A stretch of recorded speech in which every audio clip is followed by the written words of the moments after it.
Breaking news, abaana 23 abana Uganda bafiiridde mu bbaasi badde capture kitalo nnyo kitalo ddala videos mu maaso awo tuzibaleetedde wamu ne ba eyewitnesses nabo basobodde okubeera nga boogera mu maaso awo byonna ogenda kubeera nga obyerabeko. Njaga osooka owulize wano katini nnyo tumale tuyongereyo. One more sippy.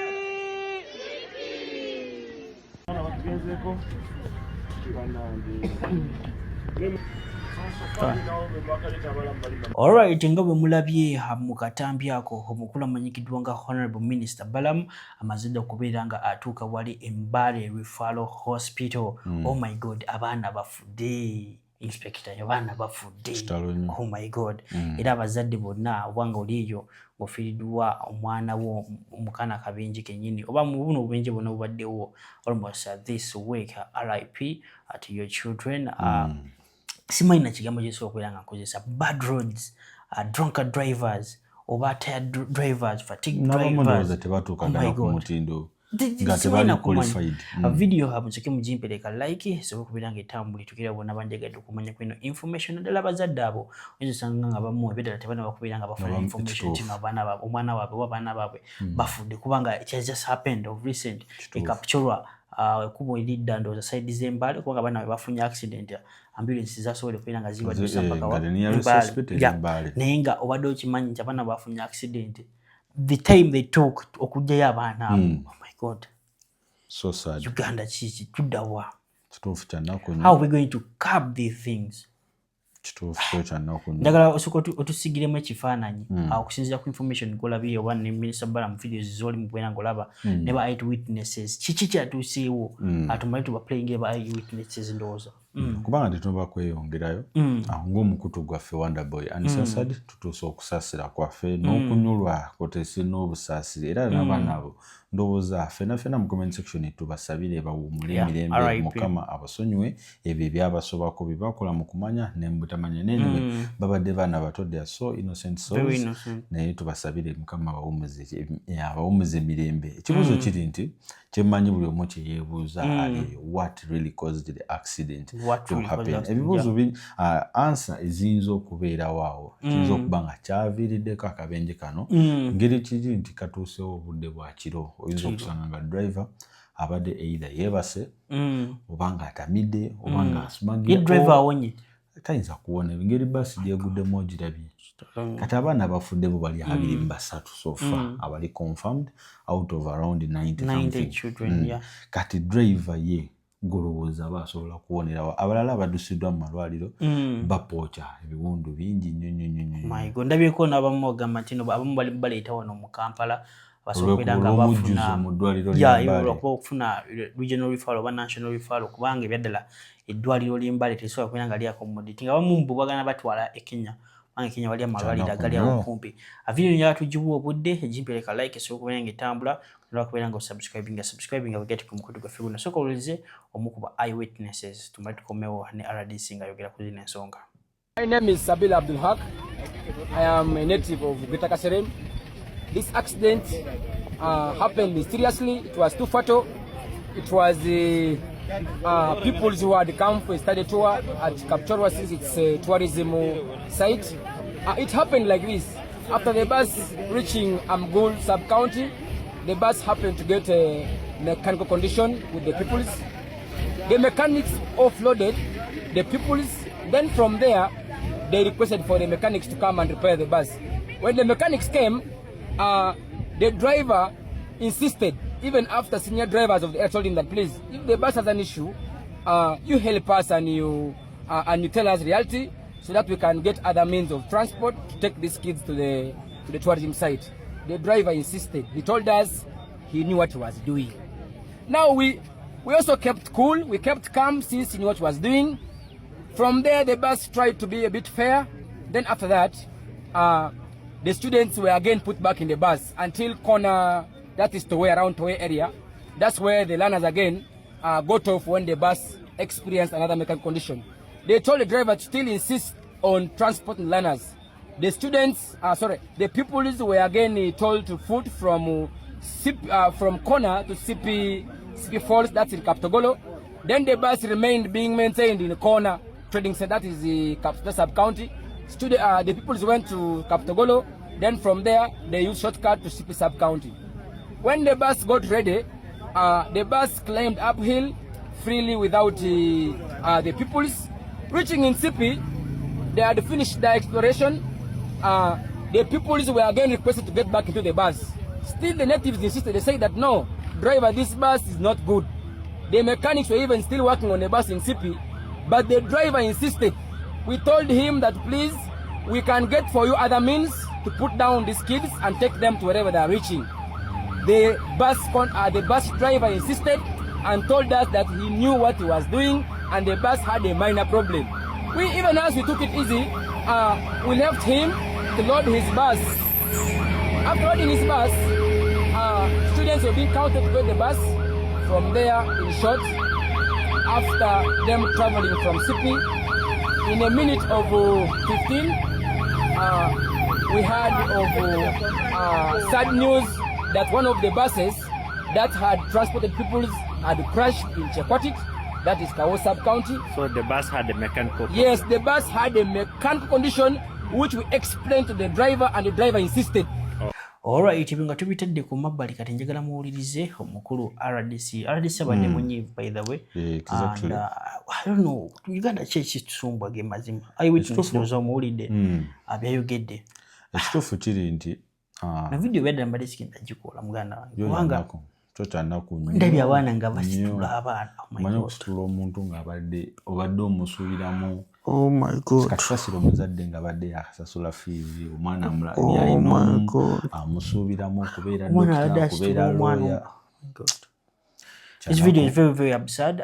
Njagala tusoke tuwulirize omukulu RDC ng'ayogera ku zino ensonga nga omukutu waffe weguli video mungere kubeera nga mujje likinga subscribing so that let's support zino beera nga muzifuna ddala gwe omuzadde ali eyo omwana we byaddala baba akusigambye mugumu naddala mu bino ebiseera nga ingolo tebana bakumira nga bazitereeza waba akugambye bamagala kujja mu bansi basibe naye nga nze omwana yenna yenna agamba mwagenda mu trip ekituufu kyo gavumenti tamusasulirayo trip tosasula trip ng'enguudo zikyali mbi. I think the government should intervene. Enguudo goziraba Government yandirekedde awo amasomero kubanga bakola zi basike batereze enguudo zonna then abaana batandika okubeera nga babaleka nga batambula. Video musoke mugyerabireko ya RDC tematikombewo n'ebirala. And listeners, my name is Bayole Stanley, the resident district commissioner, Kapchora District Law Government.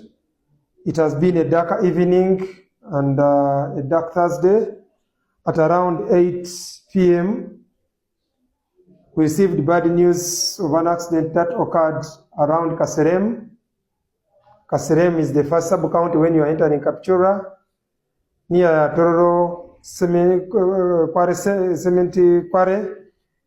A bus registration number UA 108B2 carrying runners, pupils from King David Junior School in Leje. They were coming back from the tour, going back to Kampala, and the bus got mechanical problems. It failed to brake. It rammed into a rock, on side the rock, instantly killing 19 occupants and 18 are pupils. One is an adult, but in total, the occupants were close to 80 occupants in that bus. But the community of Kaserem and the Sabines here, the police, the Wananchi, they have done a lot to rescue these people who are still alive, and also removing the bodies from the road. Six those who are still living are in Kaserem Health Center 4 undergoing treatment. The in-charge Health Center 4 of Kaserem is saying they are responding to the treatment. 3 are in Miembere Center 4 in the Bulambuli district. 2 are responding. 1 is for referral. And here in Kapchora Minor Hospital, referral hospital, we have 52.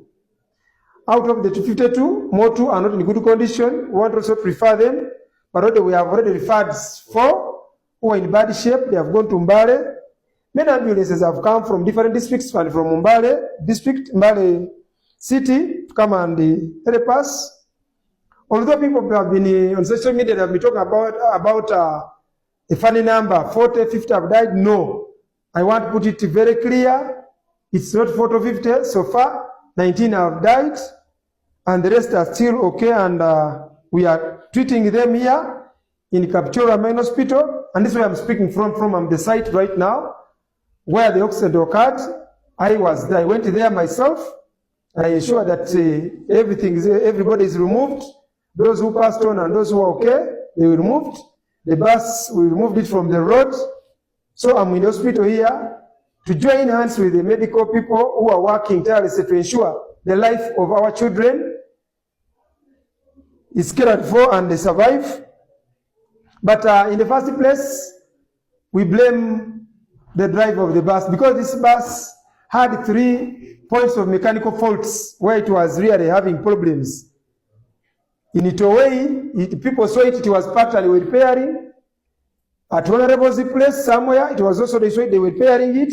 But people, I think they would even tell us that was again the bad side of it. If they had told us, maybe we would have intervened as security because we know the terrain of this place. It is very bad. It needs a vehicle which is in a good mechanical condition. Then physical also I reached there. I saw the bus. It had behind the tires. All threads and wires were exposed out. So it couldn't even brake because of those bad tires. And brakes of the vehicle entirely depend on the tires. The tires are bad, the brake also will not be okay. But I want to thank the doctors of both Kaseremu Health Center 4 and also Kapchorwa Hospital. All they are here, even those who were off, they have come, they are working. I want to thank Uganda Red Cross. They have been with us at the scene to evacuate these people. The community of Kapchorwa, I want to thank the Sabines for being with that great heart, big heart. Really, people have been bringing clothes. They brought bed sheets. They were dressing gloves to lift these children. They were real parents. I want to thank the community of Kapchorwa. I want also to thank Uganda Police for being punctual and keeping time. They were there at the scene in time. I want to thank my DPC, my OCCID, OC Traffic. They were all there. Please, that's very great teamwork. And I want now to assure the country that we are in charge, parents of these children. Alright, nozamulidde omukulu amanyikiddwa nga RDC kati ngenda bamba playingira video y'omukulu amanyikiddwa nga Honorable Minister Balam. Ndoza Honorable Minister Balam today he has proved me wrong. Nali manyi the content creator nakoze video ku machanga musajja njabira content creator nayo nakola atukedde mu budde bambi beddala ko nga badde mu Elgon region era that's where the accident happened. Asobodde okubeera nga ava mu tuloto atuuseewo, which is a very very good sign that beddala si content creator nga mbadde nkola ki mbadde nsuubira. Video njala tujiwa obudde watana bakufuna ngo subscribing abekete ku mukutu gwa feguno goina ngoina business yo yagala kulanga nafe namba za fezia usimbia yo 373 au wenyini nyini soko tusigira mu kifananyi okusinza ku bigambo bya RDC ndi tumeone bala those kusinzira ku mbeera eriwo government ensose nebanga ewuliriza abantu bana bali ku ground nga RDC chairman wecha ne bababulira kiki ekyakozinze accident ndala wezibanga ngudo bajirewo at the moment trips and the tours ez'amasomero basoke bazi counseling tekiriwo basoke babenga bakola ki bafuninga sididika something like that ngomwana nga agenda esomero ngalina nga osomero abana babagenda kwanga mu America kenyini nyini mu America abana b'esomero banga bachi esomero beyange parking gojamanya emero kaza mabega zonna ziyimirira nze kyembadde ndowoozezaamu kitegeeza abana b'esomero they are very precious. nze kyembadde ndowoozezaamu oba gavumenti yanditaddewo nga wogamba nti batekewo nga public means nti bus nti kati weribanga bus ziberenga 10 mu Mbale tugambe lesse nti bus 10 mu Mbale zino ziketalingira 4 trips mu masomero gali muki mu Mbale ate zino bus zibere ne badereva bazo nti esomero katugambe nti Manafa SS lyagala kubanga likola trip oba tour mu Kapchorwa ligenda mu government ne lisaba ki bus ne lisaba bus government bus baji respecting akukubo ne bajiwera ko driver nakola ki n'avuga abaana n'abatwala to their destination to and fro. Naye okusinga okujja tumanya abantu abamu osanga they are addicts, they are depressed, omulese kuvuga abaana abasomero. What do you expect? Video njala tujiwo obudde watena okubeera nga osubscribinga tuyanza nnyo omukulu inspector for your submissions. Musike muwulize omukulu Honorable Minister Balaam namwe mutuguye ebirezo mu comment section. Mu comment section yawo teweerabye okuteekayo RIP. Dr. Mwebale, abana batugenzeeko. Abana batugenzeeko. Banange. So far now we work at abala mbali bameka. Kaserem. Kubero ya Kaserem. So ninuge na Kaserem kapchora. Kaserem yeriwa. That is all. What of you will have bully? So we bang that particularly. Move later. So when you are communicating and you are bully, I will have you. So I'm off to go and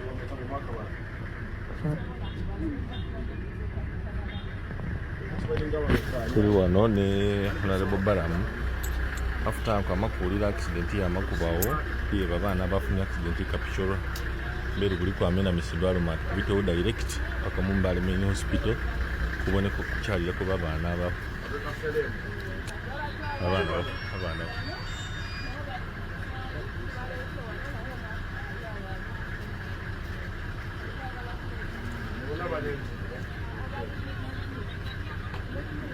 Bas çıkartıyor.